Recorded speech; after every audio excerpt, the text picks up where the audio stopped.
Não tem jeito de mudar nenhum de nós, mas quando nós vemos alguma coisa, tem. Saulo de Tarso viu uma grande luz. Uma grande luz vinda do céu.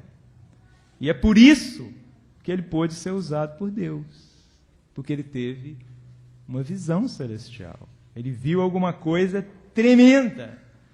A nossa utilidade espiritual, né? O que Deus pode fazer com a nossa vida, depende do que nós vimos, do que nós vemos.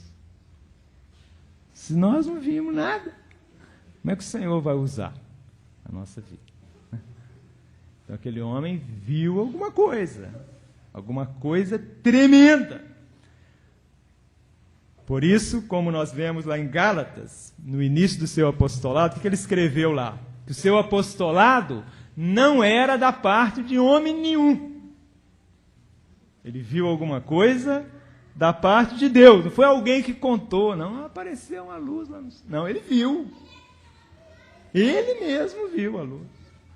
Foi alguma coisa que Deus revelou para ele. E é isso que muda a nossa vida, né? Ele diz lá que o apostolado dele é por Jesus Cristo e por Deus Pai, a quem aprouve. O que ele escreveu lá? Nós lemos o verso há pouco. Aprouve a Deus revelar o seu Filho em mim. Revelar o seu Filho, o Filho de Deus, para quem todas as coisas vão convergir. Ele diz que aprouve a Deus revelá-lo em mim. E essa visão, ela tem que ser alguma coisa que está dentro de nós. É alguma coisa viva. Aprouve a Deus revelar o seu Filho em mim. E depois ele escreveu para esses mesmos irmãos, lá no mesmo capítulo 4, né? Ah, meus filhinhos, por quem de novo sofro as dores de parto. Ele escreveu para aqueles irmãos. Até Cristo ser formado em vocês. Dentro de vocês, vocês terem essa realidade, essa visão do Filho de Deus dentro de você. E várias vezes ele disse que ele não foi com sabedoria humana, com palavras persuasivas, né? Mas ele tinha uma realidade. Quando ele escreveu à igreja em Colossos, na carta aos Colossenses, no capítulo 1,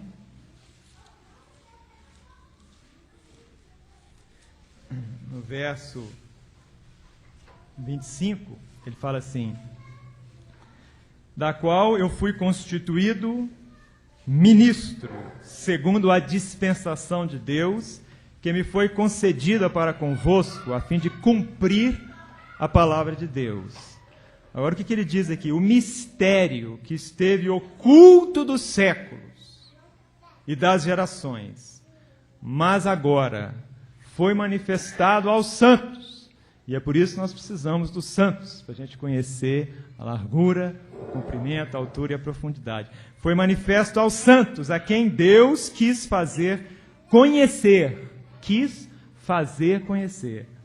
Quais são as riquezas da glória deste mistério entre os gentios, que é Cristo em vós, dentro de nós, a esperança da glória, o qual nós anunciamos, admoestando a todo homem e ensinando a todo homem em toda sabedoria, para que apresentemos todo homem perfeito em Cristo. Para isso também trabalho, lutando segundo a sua eficácia que opera em mim poderosamente. A eficácia de Deus operava nele. Pois quero que saibais quão grande luta tenho por vós e pelos que estão em Laodiceia, uma outra igreja perto, e por quantos não viram a minha pessoa, para que os seus corações sejam animados, estando unidos em amor, enriquecidos da plenitude do entendimento, para o pleno conhecimento do mistério de Deus, Cristo, no qual estão escondidos todos os tesouros todos os tesouros da sabedoria e do conhecimento. Então veja, que visão de Cristo que esse homem teve. Saulo, Saulo, por que me persegues? Quem és tu? Senhor. Ele não sabia quem era, mas sabia que era o Senhor. Uma luz do céu falando com ele. Eu sou Jesus, a quem tu persegues. Jesus, falando do céu, o Deus de Israel é Jesus, mas ele não queria perseguir o Deus de Israel. Ele queria perseguir os cristãos que estavam atrapalhando a religião dele. Mas aí ele viu alguma coisa. Por que que você me persegue? Ele viu o corpo de Cristo. Ele viu isso. Ele viu um homem celestial. Ele viu uma realidade, um mistério. Cristo em nós. Quando ele prendia, quando ele algemava alguém aqui, ele viu que ele estava tocando no Senhor. Ele viu. Ele teve uma visão tremenda da realidade do corpo de Cristo. E é por isso que aquele homem pôde ser tão usado por Deus. E aí por isso que ele também não consultou carne nem sangue, quando ele diz lá em Gálatas, né? E depois que aquela luz resplandeceu para ele, ele viu a luz do Evangelho. E recebeu a revelação da vontade de Deus para ele. E aí nós lemos lá, ele perguntou ao Senhor, né? Que farei, Senhor? Essa é uma pergunta importante. Porque você viu a luz, tem que sair fazendo nada não. Que farei, Senhor? Nós lemos, foi lá no Atos capítulo 22, né, que ele perguntou. O que eu vou fazer?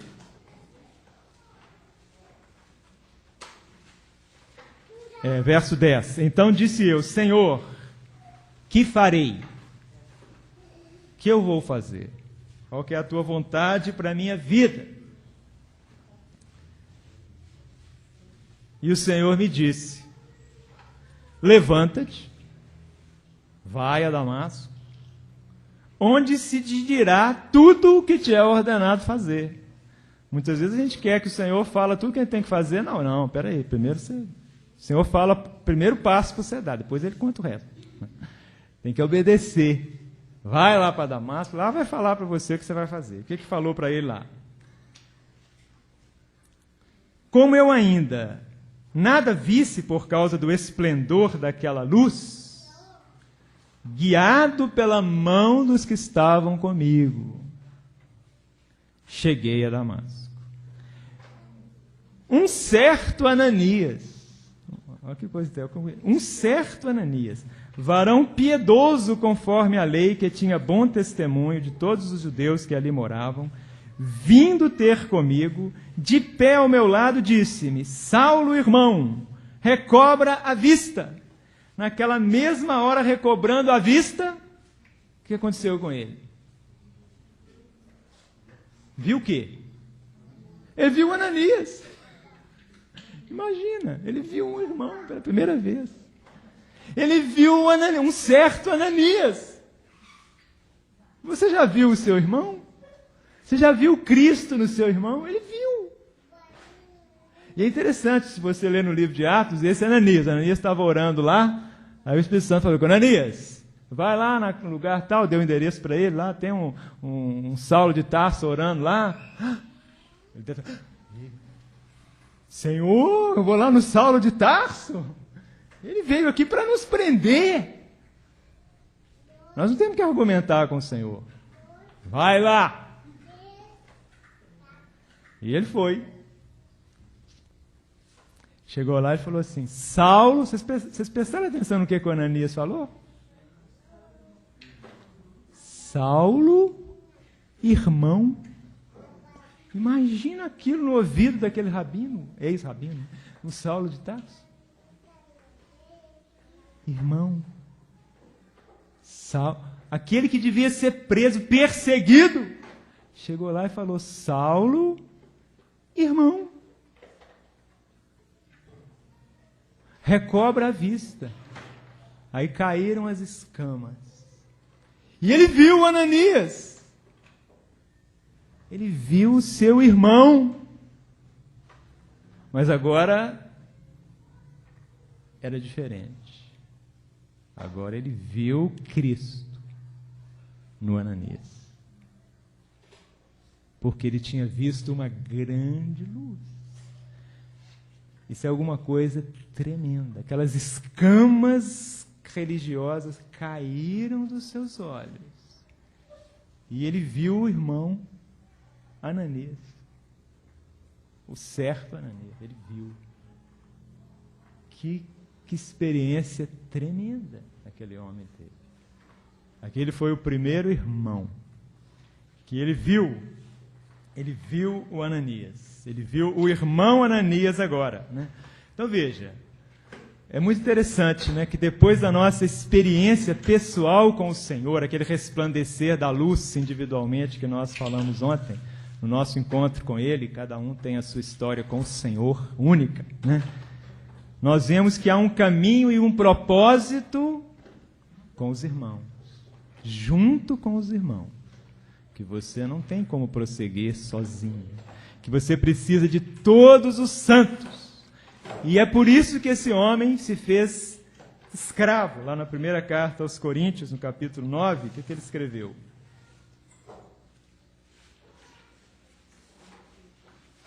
Ele escreveu assim: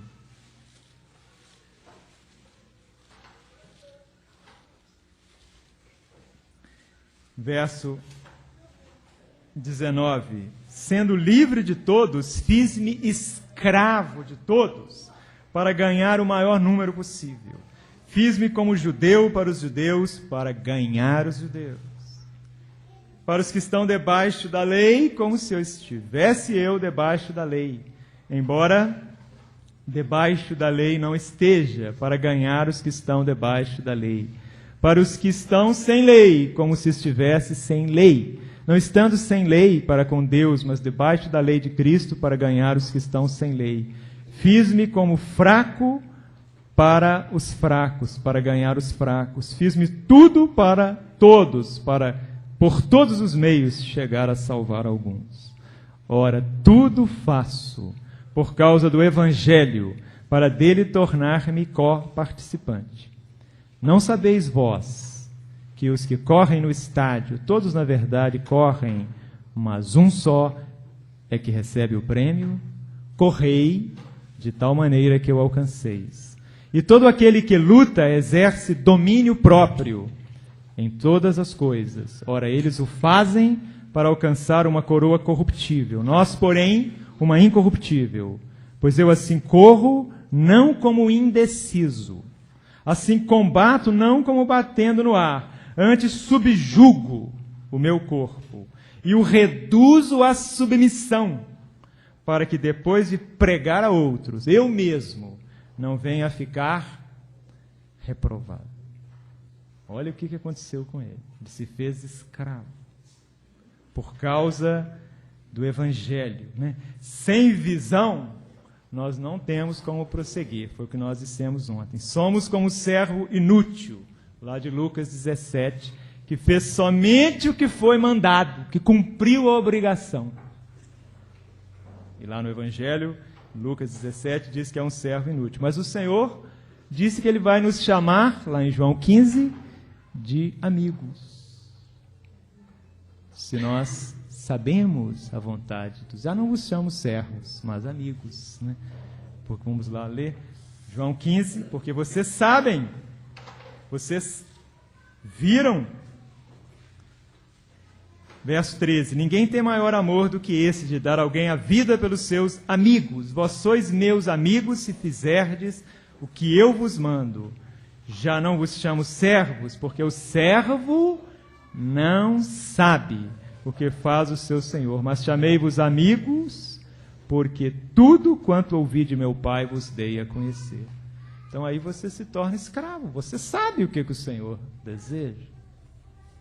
Você viu alguma coisa maior. O amigo conhece o propósito do seu Senhor. E o que ele fez como servo, se encaixa num propósito muito maior do que aquele serviço, que parece pequeno, mas ele se encaixa numa visão maior. E você se faz escravo. Porque você sabe o que o seu Senhor deseja fazer. Qual que é o propósito dele? Você tem uma visão. Lá no exército de Israel, tem um verso também. A Bíblia de vez em quando tem umas espigas, né, escondidas assim no meio.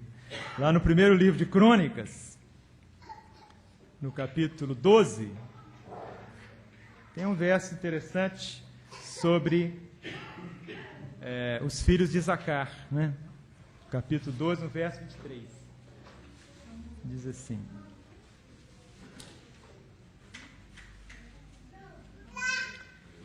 ora, esses são os números dos chefes armados para a peleja, que vieram a Davi em Hebrom, para transferir a ele o reino de Saul, conforme a palavra do Senhor, para transferir o reino. E aí, no meio dessa história aí do exército, no verso 32, diz assim: dos filhos de Issacar, 200 de seus chefes, entendidos na ciência dos tempos, para saberem o que Israel devia fazer, e todos os seus irmãos sob as suas ordens. É interessante que o Espírito Santo tenha colocado esses filhos de Issacar aqui, sabendo o que Israel devia fazer naquela hora. E será que não é hora de alguns de nós sabemos que tempos nós estamos vivendo e o que nós temos que fazer agora? E veja, isso foi para transferir o reino para Davi, lá em Hebrom. E o que o Espírito Santo registrou, que os filhos de Issacar conheciam a ciência dos tempos e o que Israel devia fazer. Eles sabiam. E o Senhor diz que nós somos seus amigos, se soubermos o que nós temos que fazer. Sem visão, as nossas ações individuais, elas perdem o sentido e não conseguimos superar obstáculos, né? Lá em Hebreus, no capítulo 11, no verso 9, diz assim: